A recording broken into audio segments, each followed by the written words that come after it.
Coucou tout le monde, c'est Aude et bienvenue dans cette nouvelle vidéo. Juste avant cette partie, vous aurez vu la présentation du calendrier de l'Avent classique, donc avec les boîtes d'allumettes faites à ma façon.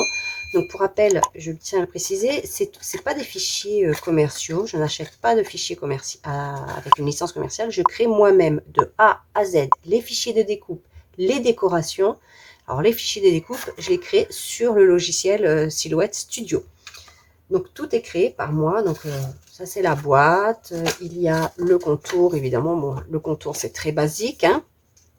Tout le monde sait le faire, mais avec une machine de découpe, tout va plus vite.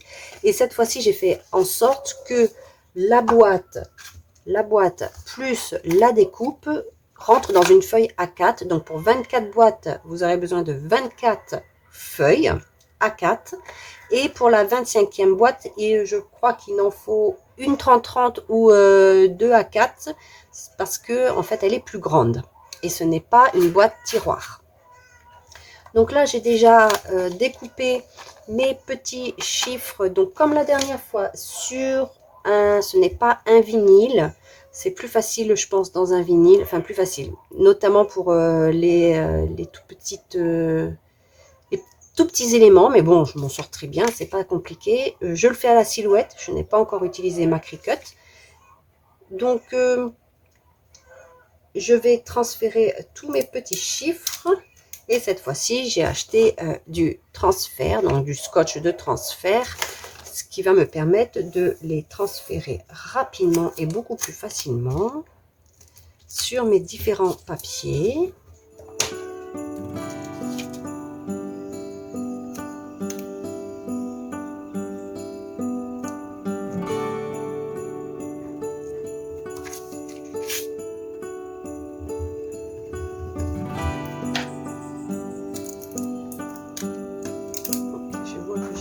Élément qui était resté ici, je sais pas si je vais pouvoir l'enlever même. Et c'est cheap. Voilà, donc j'ai plus qu'à continuer sur toutes mes boîtes. Donc comme d'habitude, c'est un calendrier boîte d'allumettes, donc très classique, hein. Je pense que tout le monde connaît comment on le monte. Il y a deux façons de le monter. Soit vous montez 3 boîtes l'une sur l'autre, avec leur tiroir bien évidemment, et les boîtes suivantes viennent dans l'autre sens. Moi c'est comme ça que je l'ai monté, mais vous pouvez aussi faire 6 boîtes l'une sur l'autre et 6 dans ce sens là, parce que là quand on fait, on va dire comme ça, là il y en a 3, là il y en a 3, la prochaine c'est comme ceci, on imagine qu'il y a les 3 en dessous, et comme ceci, et ainsi de suite de l'autre côté. Je ne sais pas si j'ai assez de boîtes à côté de moi. Hop, comme ceci. On fait 3 à chaque fois, ou 6 d'un coup. Pour faire 6 x 4, 24. Et ensuite, on a juste à mettre un papier de déco qui va correspondre à chaque fois. Voilà, donc moi je vais continuer à faire tout ceci. Et de toute façon, vous auriez vu la présentation avant.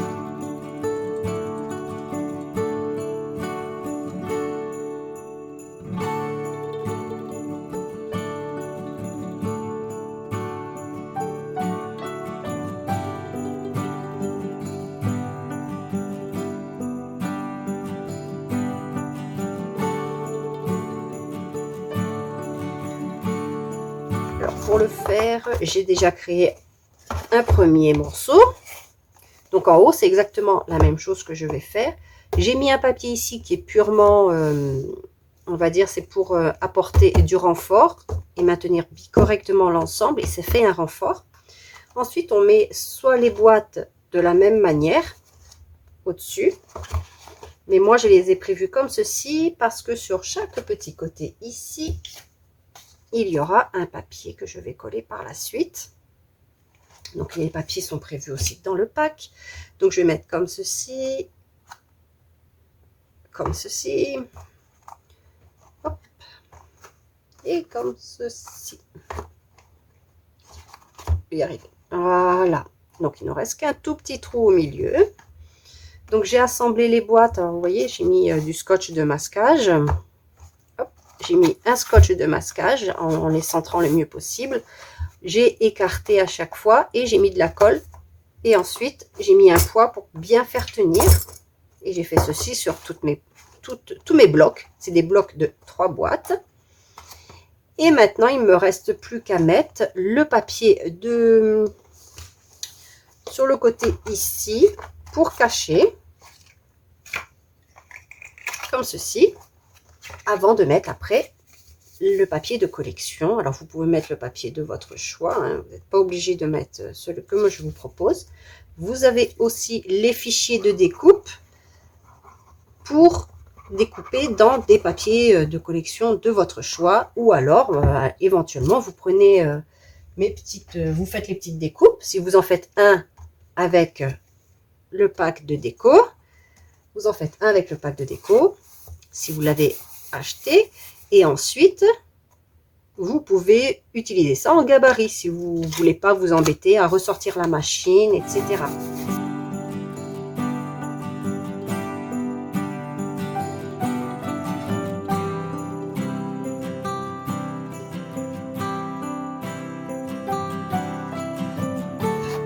Donc je m'amuse pas à en mettre des deux côtés, ce n'est pas nécessaire, hein, c'est pas la peine de renforcer à ce point.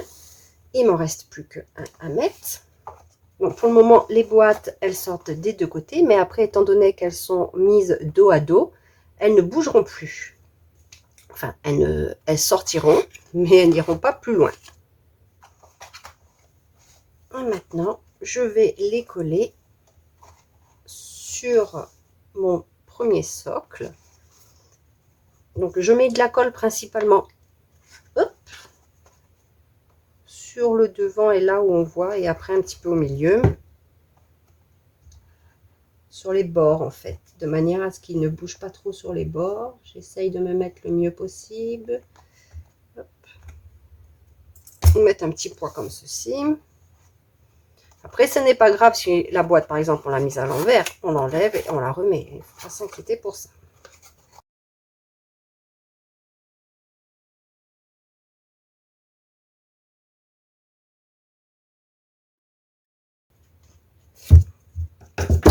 Il ne faut pas les coller dos à dos car ce sont les boîtes.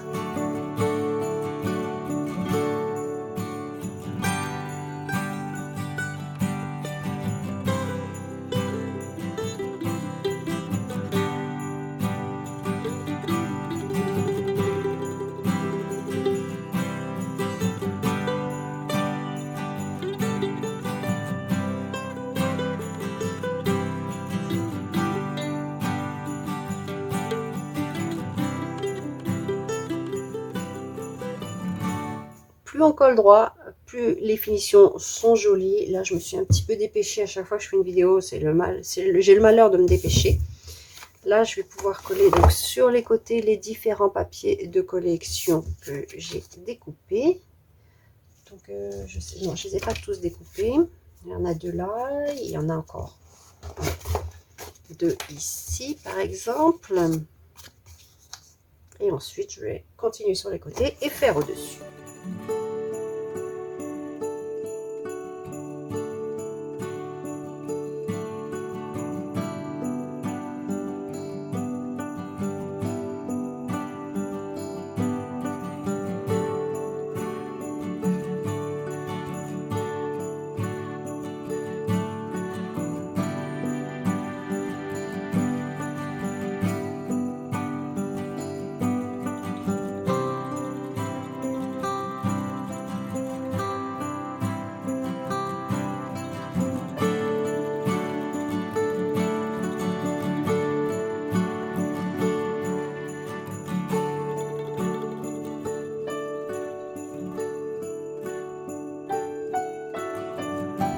Alors, ceci, je vais le faire pour les deux cartons. Ensuite, soit vous laissez dans ce sens-là si vous n'êtes pas, vous voulez pas des finitions hyper développées, on va dire. Je ne sais pas comment expliquer. Donc, on va voir ici le raccord. Moi, ce que je vais faire, c'est ça. Je vais le mettre dessous. Donc, je vais remettre un carré dessus. Et de ce côté, ce sera pour coller ceci. Donc, mais avant de le coller, je collerai aussi du brillant ici. Je mettrai du brillant ici en laissant une petite marge de chaque côté. Je vais faire pareil pour le haut comme ceci, mais là par contre, je le laisserai, je ne mettrai pas un papier, je le mettrai directement dessus, car c'est en dessous. Ça, personnellement, ça ne me gêne pas. Mais là, ça m'embêtait un petit peu de le voir. Et si je le mets dessous, si on le retourne, ça va se voir. Et comme je souhaite mettre ceci, les petits pieds, comme ceci. Donc, je vais les mettre de manière à ce qu'on ne voit pas. Alors, je ne sais pas encore si... Non, je vais les coller à la colle chaude. Ce sera plus simple. Je vais coller ceci à la colle chaude. Alors, à la base, ce n'est pas des pieds, hein, ce sont des angles. Quand on fait des boîtes. Et moi, je vais les utiliser comme des petits pieds, car ce n'est pas très lourd. Les boîtes n'étant pas très grandes, on ne peut pas non plus mettre des choses lourdes. Donc, imaginons, hop, comme ceci. Et je vais coller mes petits pieds. Donc, je ferai un carré. Et je mettrai les 4 comme ceci.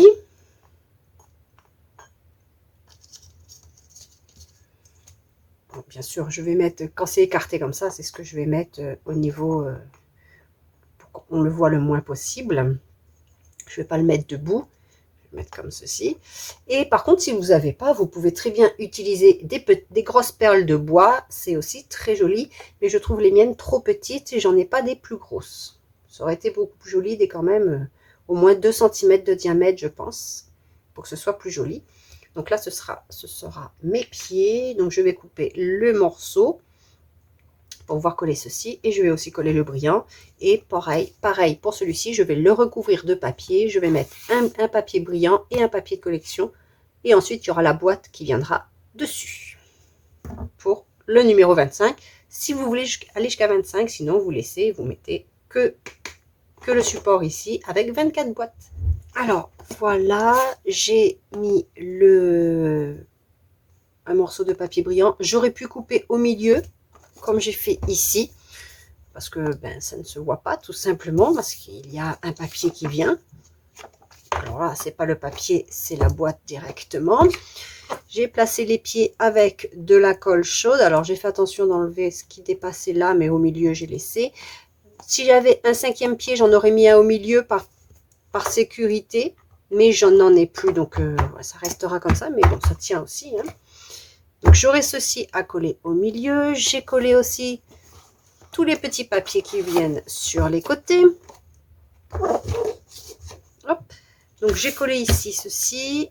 J'aurai plus qu'à coller après un autre papier et venir mettre l'ensemble comme ceci. Hop. Voilà. En centrant tout correctement. Et maintenant, je vais faire ma boîte du dessus.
Rentre bien, hop, et elle viendra ensuite ici. Alors moi je ne pense pas la coller, je pense juste la poser comme ça sera plus facile aussi à manipuler. Il me reste à mettre un peu de déco, les décos sur la boîte. Donc j'ai déjà imprimé tout ce qui va autour ici, tout ce qui va sur le haut de la boîte. Je n'en mets pas sur le bas de la boîte, sinon après je ne pourrai plus fermer ma boîte. C'est prévu comme ceci. Par contre, ce que je peux faire, c'est mettre un peu d'encre. J'en ai mis un petit peu sur les papiers, pas sur tous, mais sur les papiers qu'on a ici dans les angles, dans les coins là, sur les côtés. Donc je vais mettre un peu ici. Alors, je n'ai pas mis sur les autres boîtes, mais celle-ci c'est celle du dessus. Je trouve que c'est sympa. Donc là j'ai découpé les die cut. Alors le petit gnome ici ainsi que l'horloge, je vous les propose avec un socle. Donc vous les imprimez en effet miroir. Donc il y a les deux parties. Vous les avez aussi sans le socle, donc c'est juste à, bon, par exemple pour l'horloge, c'est juste à découper ceci, mais il y a déjà le fichier de découpe de toute façon. Pareil ici, il y est aussi sans le socle, mais même si vous vous trompez et vous mettez avec le socle, vous découpez, ce n'est pas gênant. En fait, vous pouvez, alors ça c'est ce qui vient dessus avec ma petite boîte. Moi j'ai décidé de mettre le petit gnome sur la boîte. Mais je veux pas qu'on voit le papier. J'ai donc fait ici une fente au cutter qui correspond à la largeur, voire même un peu plus. C'est pas gênant, mais il faut au moins la largeur. Mais vous pouvez aussi le faire sur le papier ici. Alors moi, je l'ai déjà collé parce que je vais pas le mettre. Mais on peut faire exactement la même chose si on sait d'avance où on veut juste poser la boîte ou la coller. C'est comme vous le souhaitez. Moi, elle sera que posée. Et on peut faire la même chose, par exemple, avec ceci. En faisant une fente, en mettant en dessous, quand c'est recto verso. C'est plus joli. Et on ne verra pas ici le socle. Donc moi, je ne vais mettre que ceci.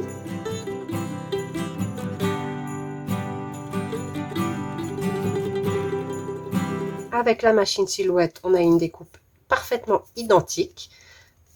Donc vous avez aussi les SVG. Alors pour les SVG, vous avez les PNG et la ligne de découpe au SVG. En SVG.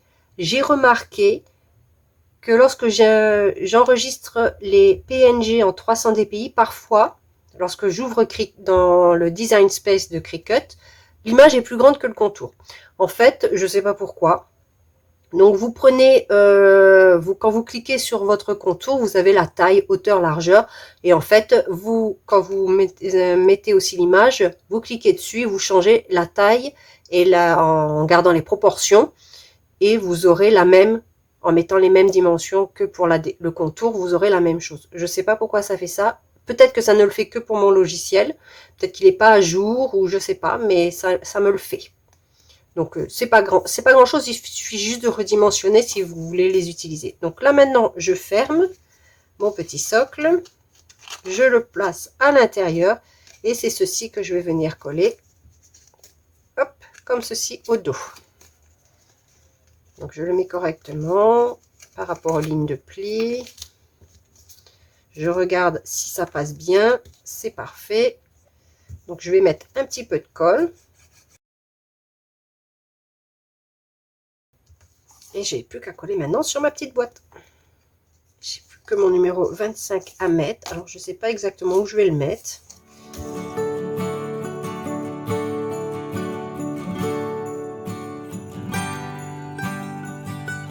Alors, moi, par exemple, comme je vous ai dit, ça sera posé dessus.